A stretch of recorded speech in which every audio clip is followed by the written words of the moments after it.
once around the park, James, and don't spare the horses.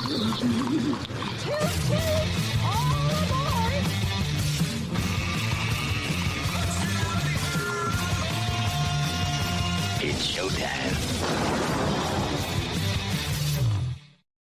Indeed. Here we go. All aboard. Welcome in. It's on the Ledger Ontario Politics Podcast. I'm Dave Trafford, and this week a little out of sync just because some travel quite frankly, the travel and the jet lag overtook me yesterday, so I wasn't able to collect the gang. So we've got the crew around the table. It is Friday, April the 24th, and again, things may change by the time you hear this. And boy, this week, moment to moment, things changed.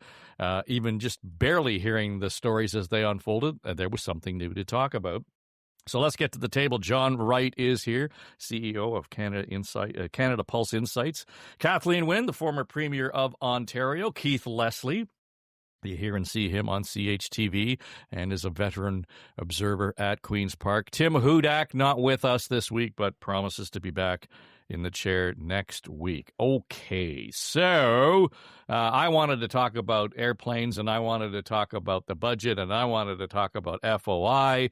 But then yesterday, as the House was rising, or just about to rise for another week off, this exchange happened in the Legislature. Ontarians don't need a new number. They need transparency. So, Speaker, to the Premier, why does this Premier, who claims to be accountable, make it so very hard to hold this? Premier of Ontario. You know something, Madam Speaker? Do you know why the member's down here? Because CP24 didn't want her anymore. Bottom line. Simple. That's why she's down here.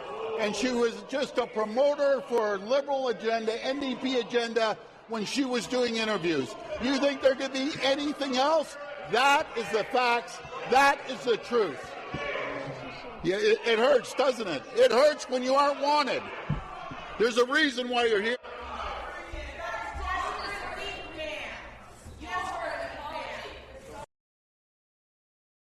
That is the fact, and that is the truth. And that's kind of, it reminds me of the flat earth people. It was true because they said it out loud, just if you say it often enough. Kathleen, I don't know where we go with this. I talked to Jim Richards about this yesterday. I understand, politics is a blood sport. I recall, actually calling some of your former colleagues win losers. So we all kind of get caught up in the exchange from time to time. But I don't know where we take this. I'm hearing a lot of it was inappropriate. It should be an apology. It was unparliamentary, whatever. I think there's some strategy here that the Liberals can take advantage of unexpectedly.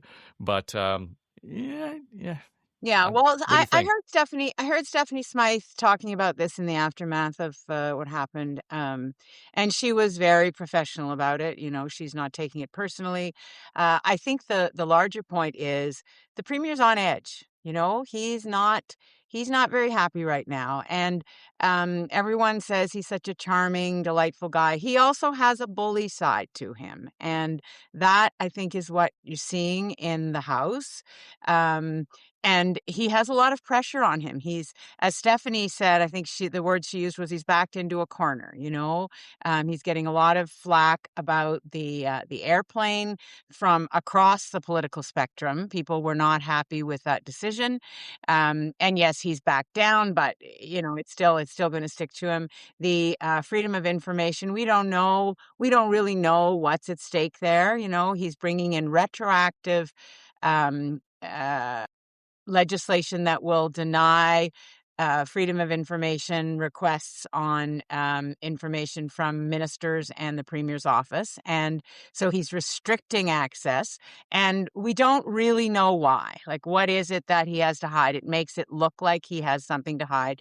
And so we don't know. But what we can see is that he's under a lot of pressure, and he lost his temper, lost his cool. And sure, he can apologize, and that's fine. But But I think the underlying reality is that he's he's on the edge, and he's not been performing with very good judgment for the last number of weeks, I would say.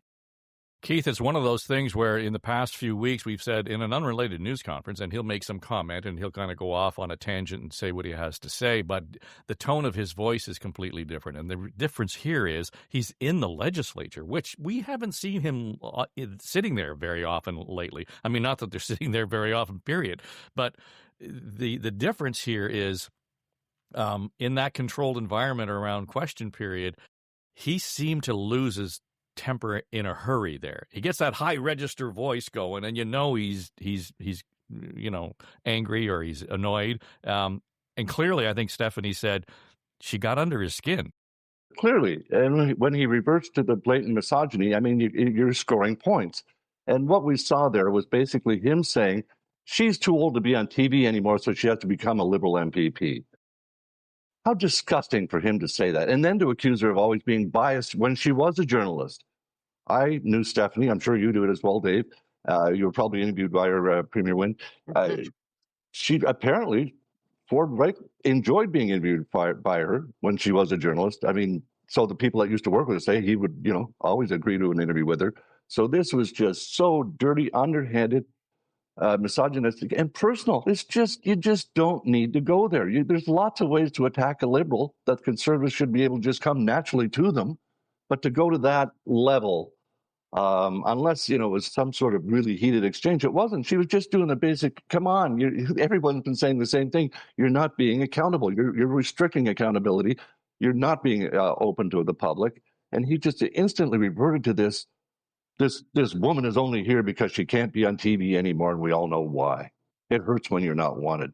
That's some really nasty shit. And it's just totally uncalled for. So an apology may come or may not come. I doubt it. It might be the same half-ass type we got about the airplane, where he's not apologizing for the deal, just for the way he didn't sell it properly. But in this case, he stepped a line. Even, he's got a meeting in the ledge. Stepped over the line. He knows it. Apologize. John? Unacceptable. Should apologize. A slur that has diminished his own credibility. I worked with Stephanie at CP24, as I have with many journalists. When I've done polling interviews, I've never seen anything that approximates what the Premier was talking about. It goes to the reflections that we've talked about in previous issues here, and that is, this is a Premier that's sitting at 40% of the polls and has a three-peat majority. He has unprecedented powers with with the bill that allows him, basically in line with C5, to do what he wants to do in terms of having a provincial footprint. He doesn't have to be as bombastic or in the face of the public all the time, and he certainly doesn't need to act like this. I think that even his most loyal supporters would be encouraging him right now to backtrack on this and to do the right thing and apologize. I can take it that, premiers are under pressure. Premiers make a lot of decisions every day, and we don't really know, except for Premier Wynne, who's here, what it's like to be in that chair. But for the last session of the legislature to end on this note is unacceptable, and he should apologize for it. And sometimes, not being up and not being the face of the government is a good thing, and letting other people take the reins is something that should be considered. Well, when this came up and I was on with Jim Richards on News Talk 1010, all I could think of was this exchange years ago in the House of Commons in Ottawa. The short answer is just quieten down, baby. Yeah. In other words, cop out. I am in receipt of a notice of privilege from the Honourable Member for Hamilton East. Mr. Speaker, earlier in the House today, I was told by the Minister of Justice to quiet down, baby. Subsequent to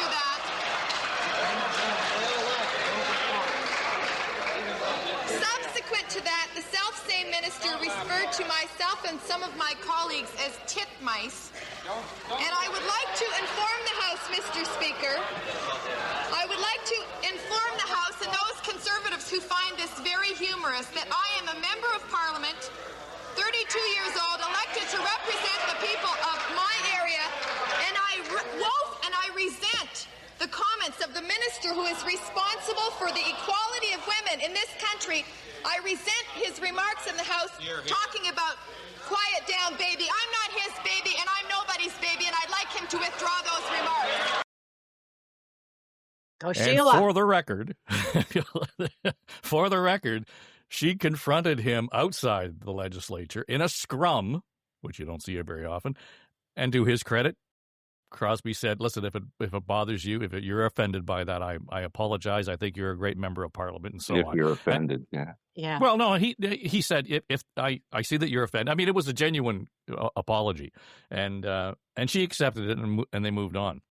But the Don't thing that get in a struck fight with a Hamilton woman. That's just dumb. right. the Hamilton woman, not anyway. that Hamilton woman for sure. Yeah. The thing that struck me though, in terms of the contrast between those two, Kathleen, was the benches behind Crosby were the laugh track was going on. There wasn't a lot of laughing behind the premier yesterday. No, and I don't know. I actually don't know the young woman who was sitting beside the premier. She was smiling and laughing.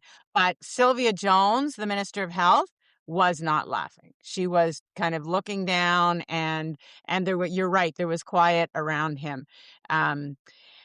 Yeah, it's he should know better. And, whoever's getting him ready for question period or whoever's organizing his day needs to really look at what his schedule is and the kind of pressure he's under because he's, that kind of outburst just feeds into this narrative of, his inability to actually be what he says he is, which is somebody who's representing the people, the little guy, and he's this charming man of the people kind of.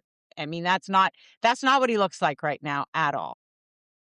John, there was an interesting sort of think piece by John Ibbotson this week. It's just talking about, where Doug Ford is and, positing that perhaps this is a point where the premier might consider leaving on a high note. I don't think we're anywhere close to that.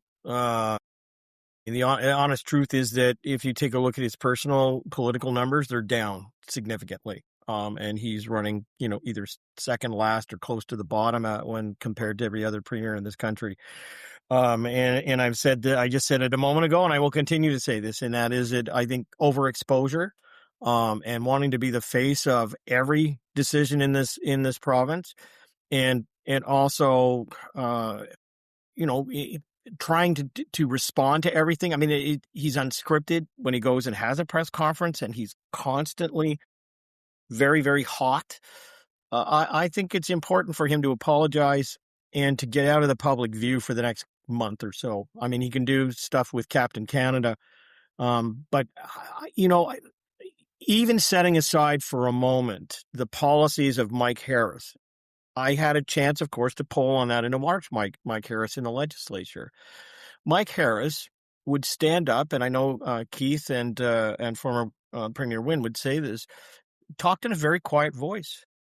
I mean, it was very, very quiet. I mean, the whole house would just go very quietly, and he would say what he had to do. And it was that whole analogy of speaking softly and carrying a huge stick. You don't have to be bombastic. You don't have to be like this. And I know, Dave, you introduced the Sheila Copps clip.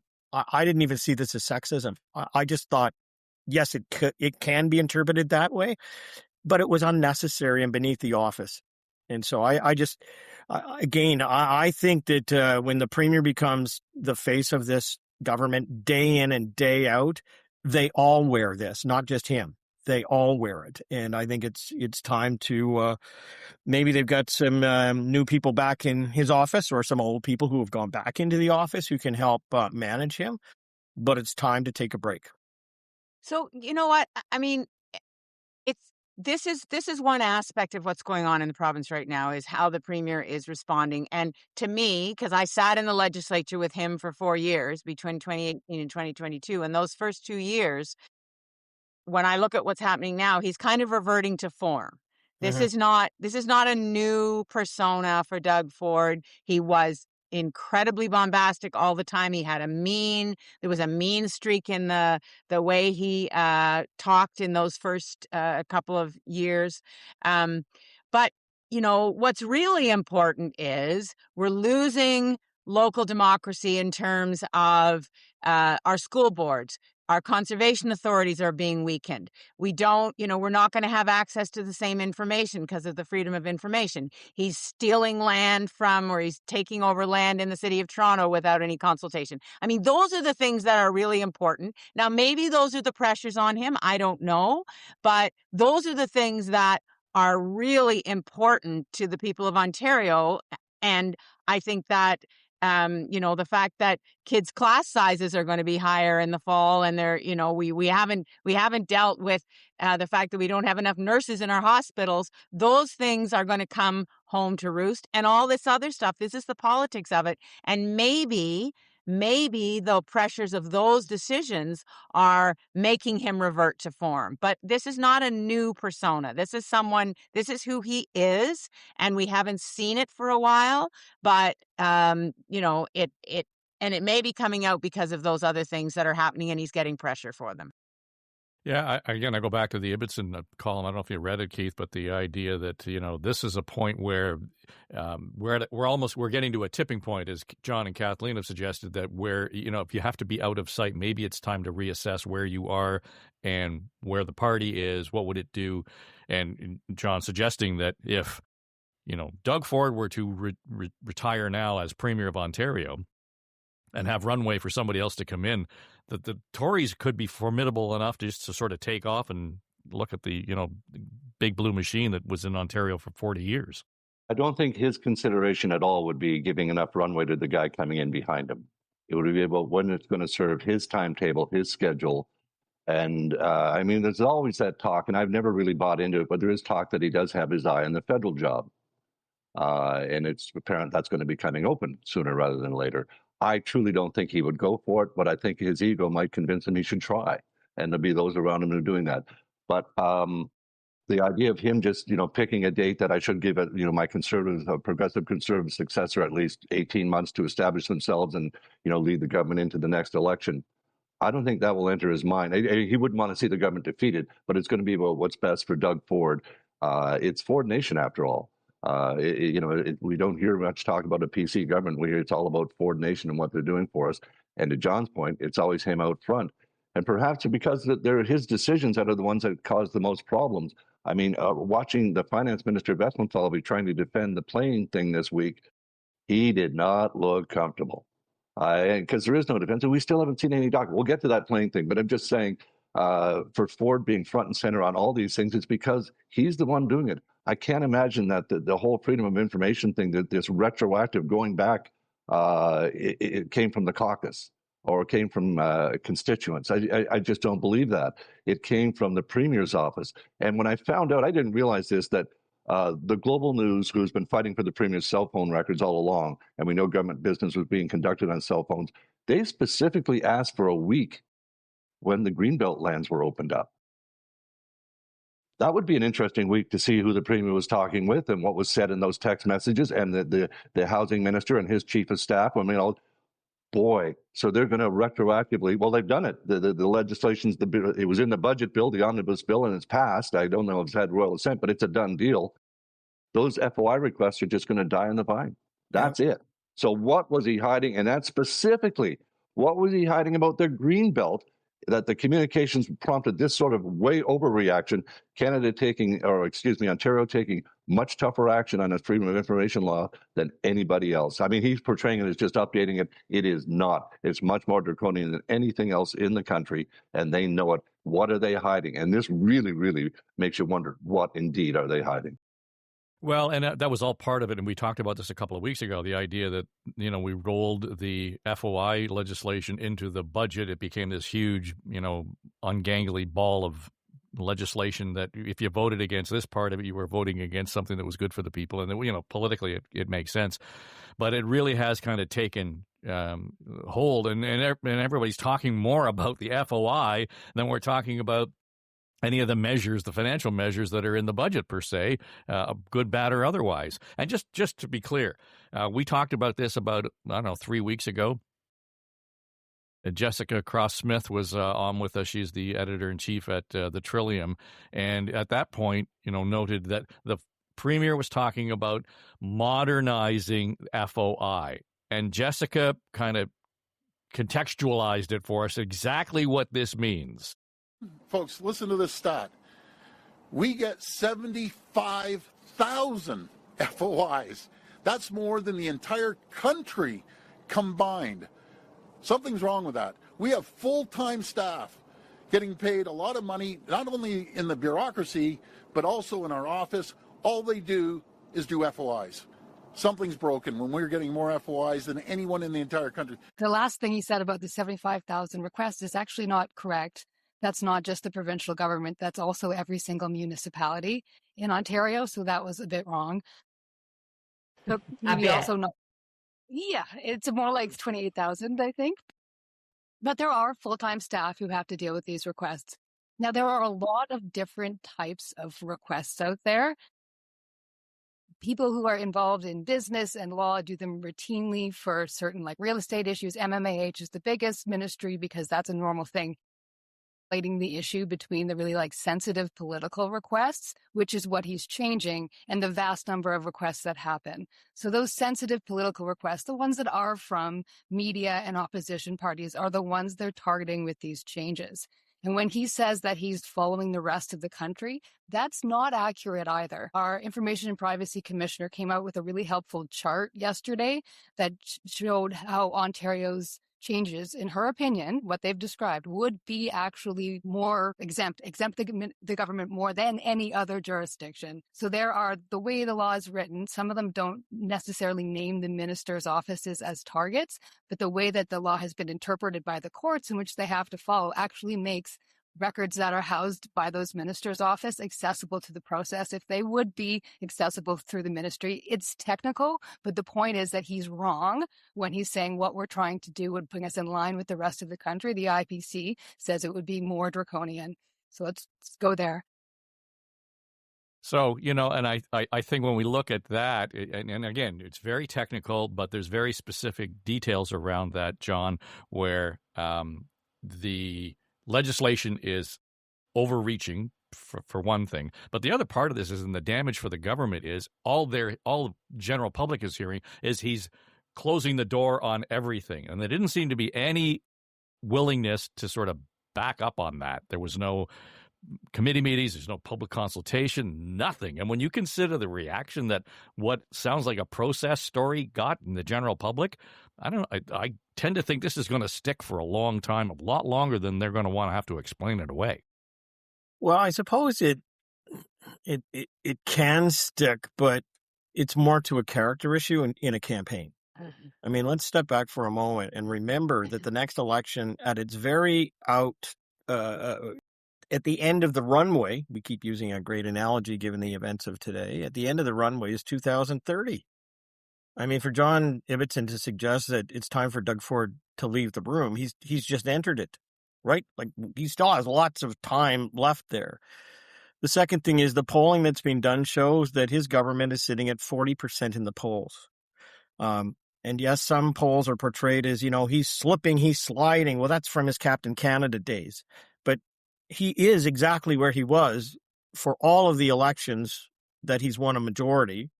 And we all know that majorities are secured not because of majority votes, but because of fractions. And you need about 37% in order to get a majority. So he's well beyond what he needs in order to get that. He also is, on this particular issue, there have been two polls done, one by Leger and one by Abacus, that showed that it's a 60-40 split. 40% are backing the government in doing this, 60% are not. And what's missing from this is also, and we should talk about this at some point, it will be the Liberal leadership. I mean, the Liberals have an inflated base at the moment because of Mark Carney. And now they've got, a potential suitor to the throne for the Liberals in Ontario who is running in Scarborough. And I don't even know whether he's going to make it because he's not being gifted it in any way, shape, or form. But look, it's one of these things where, again, I come back to the Premier has a majority and he has extraordinary powers. and he has a competent cabinet, and he doesn't have to be front and center on everything, but he also doesn't have to go anywhere. He has massive influence and massive ability to get things done, even if it's extending a runway. He can. So from a political point of view, I don't think this is going to hurt him in the short term. What it does do, though, is go to a point of character and a point of ballot question and shaping that ballot question that's not for at least 3 years at the moment. But I think this speaks more to the ability of the opposition to kind of create something outside of Ontario, because right now, outside of Toronto, because right now it's mainly focused, all of this attention in Toronto, where the Liberals hold the most seats, and it's not something that the government really has to care about because it gets its leverage from outside of the city. So again, I go back to this and say, it may be a cause celeb, but it's not having an impact at the moment on his votes. It does on his own personal character, and you could see that. But we still have a long way to go before the government has to do something drastic to consider where it's going next. I think it's more important for the Liberals to be focused on who they think, in fact, should be getting elected to lead the Liberals and to get into the legislature and to start coalescing around an idea which allows them a platform to do a counter to what is happening there. I don't know where that's going to end up, and I don't know how soon that's going to take place. Well, it's going to take place in the fall. But I think to your point, John, about the character, I mean, there is an ad that could be created, and there may be more to it in the run up to the election in 29. But, Greenbelt, Therme Spa, FOI, Science Center, private jet.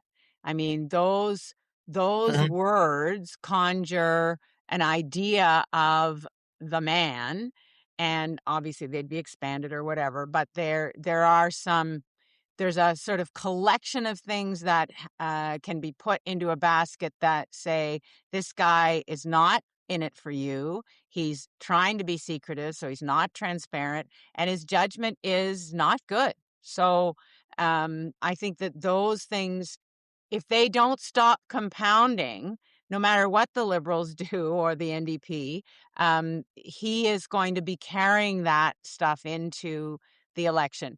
And no one of them, not one of those specific things will be the ballot question, but the package of them that he will be dragging with him they'll have an impact for sure. Well, and let's go to the jet, because I think that's a key part of this, Keith. And you've alluded to it already in terms of the discomfort among a lot of leading Tories at Queen's Park. And so I was away while I heard this, and he's going to get the jet. And I thought, oh, this is great. And then, of course, moments later, it seemed, no, we're going to get rid of the jet. And it seemed to me, that I posted on Jim Richards' Facebook page that tone deafness is curable, or reversible, at least, not curable. So we may hear it again.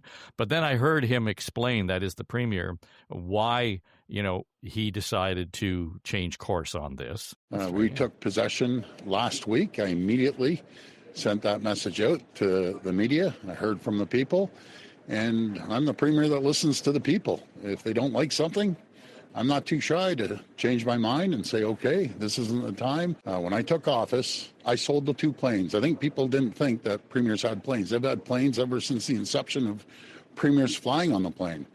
I flew charter for 6 years, and no premier's ever done that. This was not Doug Ford's plane. I'm going to repeat that. It was not Doug Ford's plane. It was a government plane used by multiple ministries. So the clip for me out of that, Keith, is that I'm the premier who listens to the people when I want to listen to the people. I don't want to ask them the question, though. If I can predict the answer, I'm not going to ask them the question. And I think this was one of those ones where the answer was predictable. The thing that really shocked me the most in the past week, though this came and went so quickly, was that when he claimed, and I assume he's telling the truth, that the entire cabinet unanimously supported this decision. I would have thought surely at the cabinet table, someone would have said, this is not going, and I'm going to intentionally use the pun, this is not going to fly. It's just not going to go over well with people, from the man who, it was so predictable as well. The guy that ran and, we're going to stop the gravy train, we're going to turn it into a gravy plane. that little thing, that will stick longer, that whole gravy plane thing, because that's gotten through to people way more than the FOI, way more than a whole lot of stuff. You win on the slogan, you can lose on the slogan. And this one, I think, will stick around for a while. That gravy plane thing, certainly I think there's going to be ads drawn up now, but that's going to come out and be the top of those 2029 ads and heading into 2030. The arrogance of it, the whininess of it, the media double standard, and Quebec's got a fleet of planes. Well, Quebec's planes can land on short and gravel runways, which the one you were bought couldn't.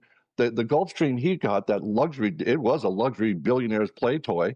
It could only land on something. The CBC found 10% of the runways in Ontario outside the major centers. It couldn't land anywhere. And he's going on about Ontario's a massive province. He's right. I was on the King Air once from Cornwall to Fort Francis. 4 hours in that loud thing, and you're still within Ontario. And if you're the Premier, you're stopping and going, I can see that, because Premier Frank Miller, when I was covering it at that time, he didn't get on the plane. A billionaire gave him a jet and flew him up to Fort Francis in an hour and a half. I get why the Premier would need some sort of comfort, but this was just, and the whole thing about other ministries. There was no mention of other ministries until he came out and said they could use it for what? For firefighting? What are the other ministries going to use it for? I mean, it literally was a luxury business jet. The whole thing was weak, bad from the beginning. And he's only apologized for the fact that he didn't do a good job of selling it. He should have come out before they just leaked it to the Star. Ridiculous. Well, and that King Air, Keith, that you flew on, Ministry of Natural Resources used those planes all the time. That's who they were for. When we would fly to Fort Severn or Fort Francis or wherever we were going, Webequie, there's no way that jet was going to land in Webequie. Webequie is this tiny little strip of land between, a whole bunch of water.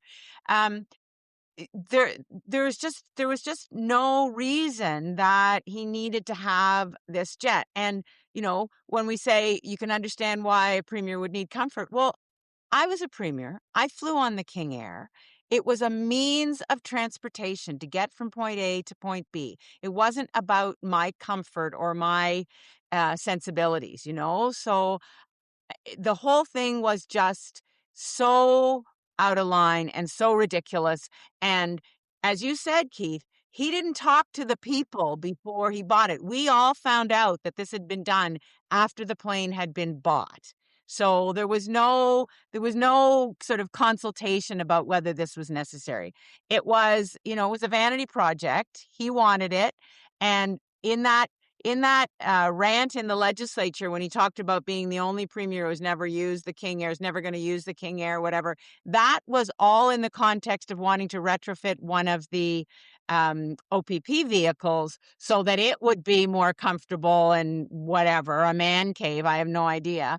And so, again, that was about spending money that was unnecessary. I mean, those vehicles are perfectly comfortable. You can go a long distance. But the other thing is, when he said that about never using the King Air, I remember thinking, well, that means you're not going to do your job, because if you don't fly in Ontario, then you're not going to Fort Severn. You're not going to the James Bay coast because you can't get there by car. And part of the job of being the Premier of Ontario is going to every corner of the province. And if you're not going to do that, then you're not doing the job. And if you'll notice, and I will stop my rant in 1 second, but if you'll notice, in the aftermath of the jet, it was talked about all the places in the States that he was going to go, that he needed to be able to go. He didn't talk about flying to Pikangikum.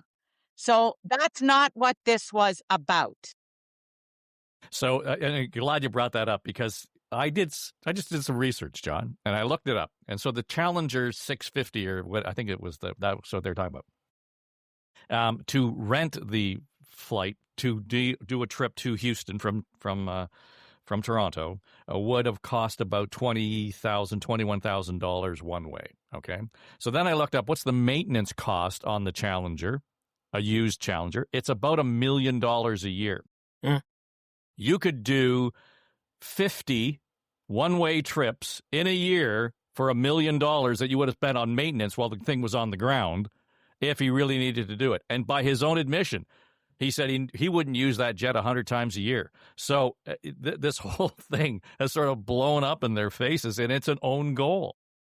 Yeah, it is. And now that the House has risen and let's say the Premier goes to the cottage for the next 2 weeks and reads up on free trade, we'll turn a chapter and move forward and the public will be where it was and we'll wait to the next election. And I do want to acknowledge, I know the Liberal contest is this fall, but the question in my mind is, is the person going to have a seat?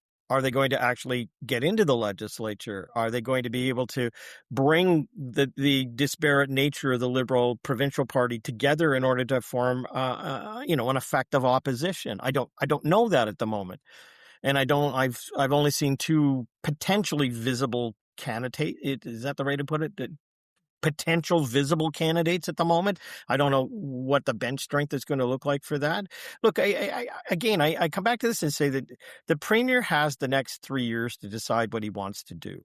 He's currently sitting, if you were the Premier and you were in his cabinet, okay, so let's put it that way. If you're in his cabinet and part of the party apparatus, you look at what he has, and he's got very, very loyal following. He's got no chance of having to call an election for 3 years. He's got a huge amount of money in the bank.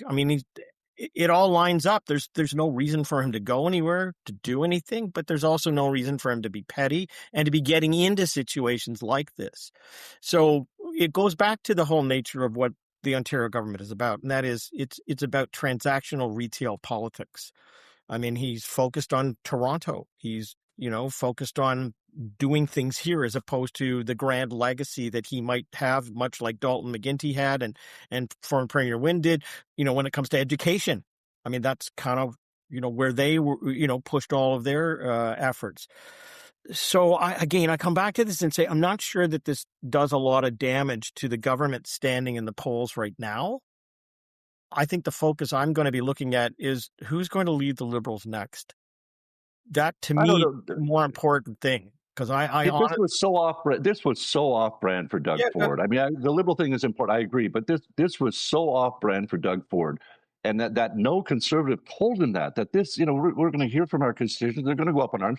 The polling numbers, something like 70% oppose this of the public, at a time when his government, has racked up the largest subnational debt in the world. It's almost $500 billion. He thinks he needs a luxury jet. The messaging is just so completely wrong. And as I say, I'm stunned that the Conservative caucus didn't stop this before it got out, unless they didn't find out until it was reported by the Star's Rob Benzie. But the cabinet went along with this. I say, just buying a luxury jet when people are afraid to go to the grocery store and they don't want to fill up their car. It was just so completely off brand. And I think it will stick. I think this will stick and keep his numbers down. Well, he's got 4 more weeks, John. The House hasn't risen. He's got 4 more weeks in the legislature, right? They go, I was just looking at the calendar. They go until June the 4th. So he's got 4 more weeks. He's got to come back and answer to the opposition. And yeah, the liberal leadership is important, but all the stuff that this government is doing is going to have an impact over the coming years.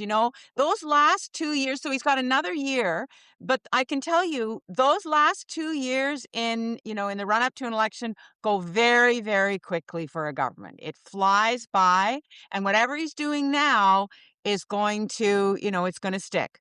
Trust me. Yeah, but again, I rarely say this, but I don't share a lot of my own personal opinions on the government when I come on this sort of stuff. I'm looking tactically. I look at the polls. I look at, the contextual thing. The last thing I want to do is kind of get labeled as – the funny thing in my career is I've been labeled as a Liberal, a Conservative, an NDP pollster. That's what you want. Yeah. So again, I think that we're in a situation which is – where the opposition itself has not had an impact on the polls. I don't see it in the numbers. I don't see it in the depth of opposition. So I don't disagree that these are important issues.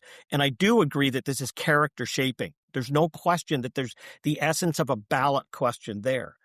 I just don't see with Marit Stiles where she is in the House and where we, John Fraser's a likable guy, but we don't have a Liberal Party who is actually, we don't have the NDP and the Liberal that double barreling it in the House and trying to make it stick in a particular way. I don't see it. And as I said, if the Liberals don't elect somebody to lead the party who's going to be of any particular substance, then I can see this just continuing to roll on. There is no consequence except the ultimate ballot at the ballot box when there is a vote, but that's not now for 3 years. And the reality is that with the oil prices the way they are starting to escalate, we're now going to get into the hitting of the supply chain. The issue for this government and for federally, what we're going to have to deal with is massive inflation increases, which they're now looking at almost 4%, which is going to have an impact on all kinds of things, whether it be, it's not just going to be gas, it'll be groceries, it'll be everything else that we're all going to have to feel. It's also going to be about interest rates and impact on that. It's also going to be on, as Keith said, the debt that we have is suddenly going to be racking up a whole bunch of stuff. And so the agenda is going to change in the next 60 days. I got to tell you, I was just back from Ireland, and when I was there, they were looking at $2.80 a liter when I was there, and by the time I got back home, it was close to $3.10 a liter. This is coming. I mean, all one has to do is to take a look at what's happening in Asia right now. The impact is so extraordinary that we are on the precipice of being hit by a wave that's going to last at least 2 years. It's going to be as severe as it was with COVID in the supply chain.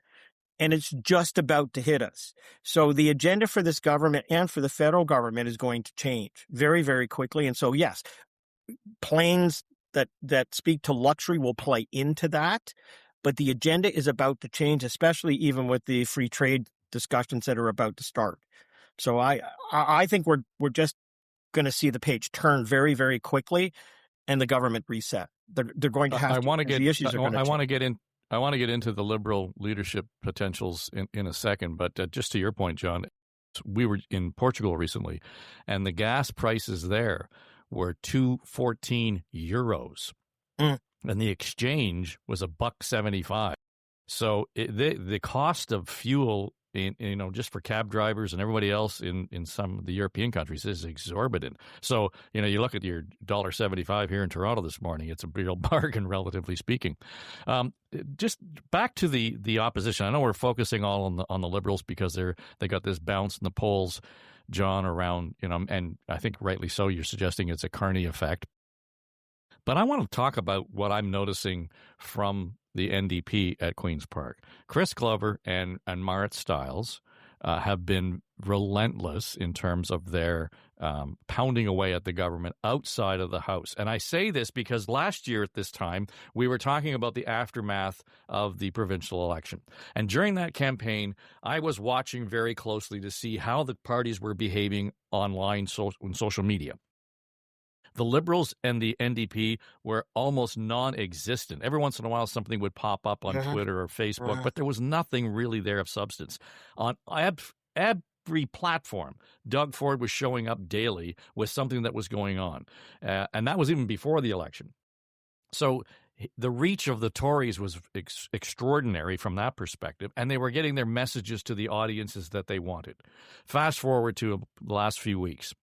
If you go to the Instagram site for the NDP and Marit Stiles, there's one post that she put up, and it's about, I want to say 2 weeks ago, and it almost feels like a 60-minute sit-down. It's the dark room. She's sitting there well lit, and then she talks her way through exactly what Kathleen was talking about in terms of this is the bullet point on Greenbelt. This is the bullet point on that. And she has a question, and I've got the answer. A question, and I've got the answer. A question, and I've got the answer. And I found it to be a really compelling 5 minutes and the most effective opposition tactics that the NDP has used so far. Chris Glover's picked that up on the FOI stuff. To her credit, I think Stephanie Smythe has done a lot of that on the Liberal side of things. So all of this stuff we're talking about might not have an effect in the short term, John, but it's giving ammunition and loading up the arsenal for the NDP as much as the leaderless Liberals. Yeah, and I think all of us, all four of us, have touched on that, and we all agree. Like the ballot question is there. I'd also suggest that on all of the polling that I've seen, whether it be on the FOI or any of the recent issues and the actual vote question, there's it may be 40% that they win on all of those issues, but it's only 15% who very much support them. Also, only 15% who are absolutely committed to the reelection of the government. That suggests that it's very, very soft. And the thing that the government has going for it is time, right? Like, so you're right. There's lots here. There's a narrative here. The question for the Liberals is whether they're going to have the right person who can carry that narrative forward and give some double-barrel support in the legislature for that. So we'll have to wait until the fall to see where it is. But I don't disagree with anything that's been said here. I think the vote is soft, and I think there's an opportunity for the opposition to front load a lot of this stuff into it. Well, I think, Keith, this has given the NDP, and they have taken it, the opportunity to be a more effective opposition. Absolutely. And I think that going forward, what we're going to be looking at here is the party that's quickest to adopt AI into creating these online moments is going to be the one that, because AI is here now, and we're seeing the quality of the videos that Iran is producing. These are going to be political ads in Ontario. Within 3 years, I'm going to be able to do that on my phone, let alone what they can do now already on the desktop. So I think the parties, as important as a leader is, their online team is going to be equally important, I think, at this point. We already know that, buying Facebook ads, you can target more directly and all those sorts of things. The creative ability that they're going to be afforded to everyone with AI is going to be stunning. And some people are going to be really, really good at it. And those are the ones you need to identify them now, get them working on this now, and increase that presence now. As you said, the Marit Stiles video of her, hey, I'm flying commercial tonight. I'm sitting in the plane. I'm heading up to Thunder Bay. That's all it needs to be. It's that simple. But you can also have keep those ones short, make the other ones that are highly produced, make them a little bit longer and hear more of your message and hammer it home, maybe with a song. Now, there's, the one already, I'm sure you've seen it, the Doug Ford gravy plane one. There's a country song behind it. The plane's dumping gravy out the back. I mean, that's the kind of thing we're going to be seeing. And those things get through to people. And it's the kind of stuff that we'll remember, just like that gravy plane itself. So I think, as I say, the online team that each party drafts at this point or develops is going to be as important in winning the election as anything else at this point. Well, it struck me as it was almost digital door knocking when I saw that 5-minute piece on Instagram, Kathleen, because they were very wise. Here's what the details are. And then there was a PS on the note on that post, and it said, Instagram won't share this. The algorithm won't share it because it's too long of a video. So if you like this, make sure you share it. And I think it would have cut through in many ways because it was like-minded. It was somebody else who may or may never have voted NDP but loved the message. So I think to Keith's point, there's some real interesting strategy that's gone on here. We put a video on Instagram that will not go viral unless you push the button and make it go. So there's momentum there, and I give them full credit because last year they were nowhere to be seen. Yeah, and I think that there are opportunities, to John's question about whether the Liberals will put someone of substance in. Yes, they will, John. There will be, there'll be a good person there. Whether that person will have a seat or not, it remains to be seen. And there are a number of people who are throwing their hats in the ring. They just haven't declared yet. But I think all of the stuff that's going on with the government and with Doug Ford particularly, to your point, Dave, does give the opposition this opportunity. And I think you're right. I think the NDP right now is taking hold of that.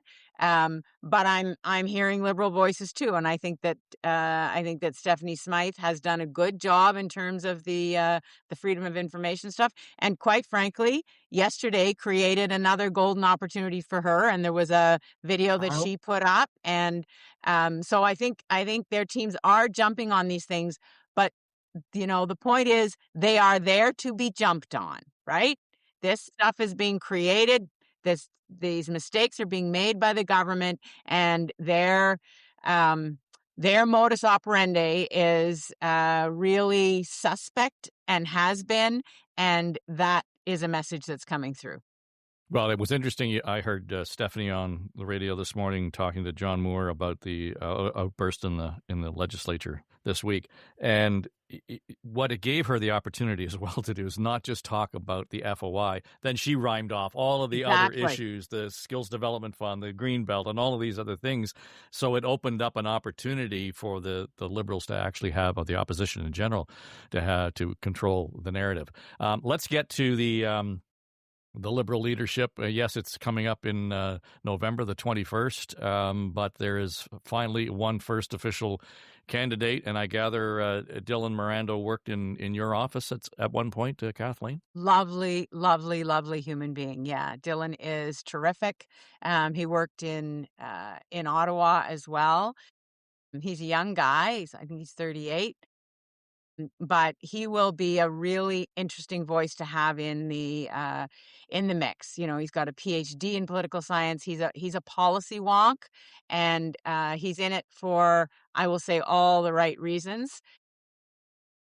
But he's first in, but that doesn't mean there aren't. I mean, we all know Nate Erskine-Smith is trying to get there, and there are 3 or 4 others, Rob Sojernak, Lee Fairclough. I think there are a bunch of people who are still considering it. So it's going to be a good race. It's going to be a substantial race, and the fact that Dylan is in first, I think, is really interesting. He's got his team together, and kudos to him, young guy. He's left his job and is jumping into this with both feet. So wish him all the very best.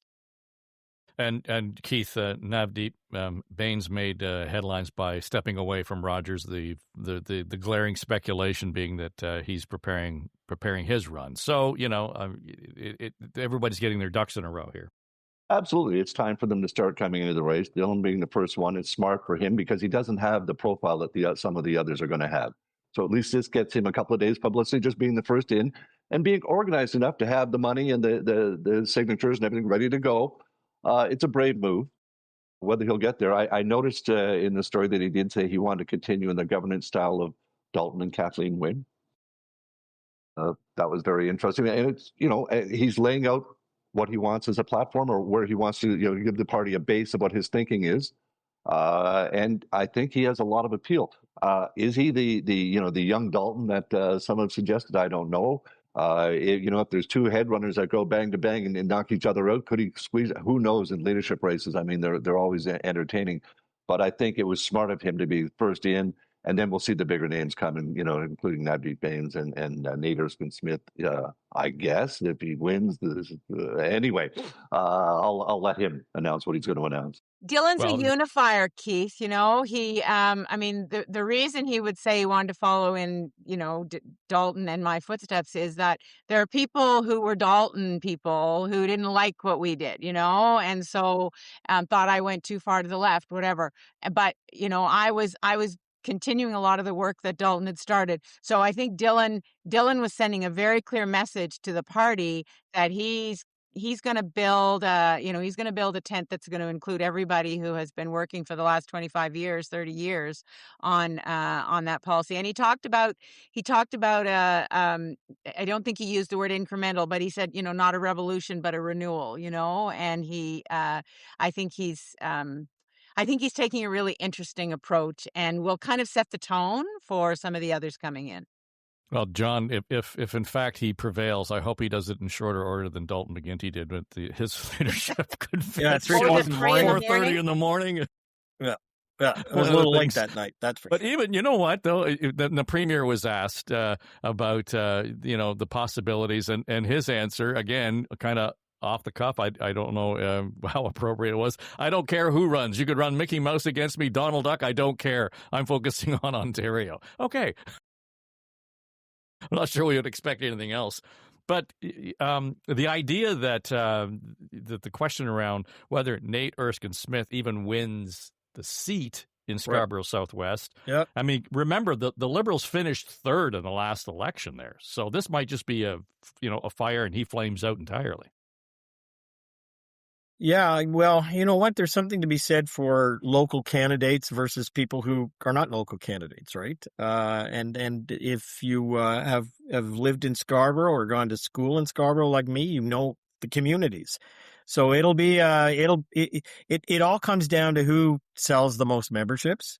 We've all known very capable people and very ambitious people who, at the end of the day, don't get enough and are not there. So if it's not an appointment to have the job, it's a fair open game. It'll be interesting to see how all of this shakes out. Well, he may win the nomination, but again, Well, we'll running see. as a Liberal in that riding, it doesn't matter. And Kathleen Wynne, I just dropped this. I wonder how many Liberals would sort of quietly be hoping that we finish third again in Scarborough Southwest if he's the candidate. Well, it's a big risk for him. There are people who have been working very hard in that riding for years. There's a candidate, Kadira Jackson, who, she's a great woman, works in the community.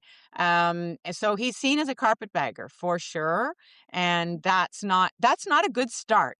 If you see him in the lineup of candidates, it's kind of one of these things is not like the others. And I just think that he's taking a big risk. But, I think it will be disqualifying for him if he can't be successful there.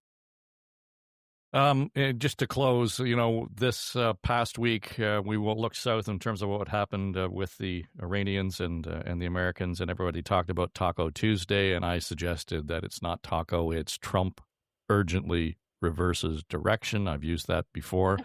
And on the jet plane this week, I decided that it was a sudden halt and reverse tactic by the premier. Spell that one out, and that one kind of hangs and lingers in the air. All right, we'll leave it there. Thanks, folks. Again, things may have changed by the time you hear this. But what I would suggest you do if you're listening or watching, make sure you hit the follow button, and we'll be in your inbox as soon as we drop another episode. John Wright, Kathleen Wynne, Keith Leslie, I'm Dave Trafford. Thanks for being here. This is On the Ledge, your Ontario Politics Podcast. Pay no attention to that man behind the curtain.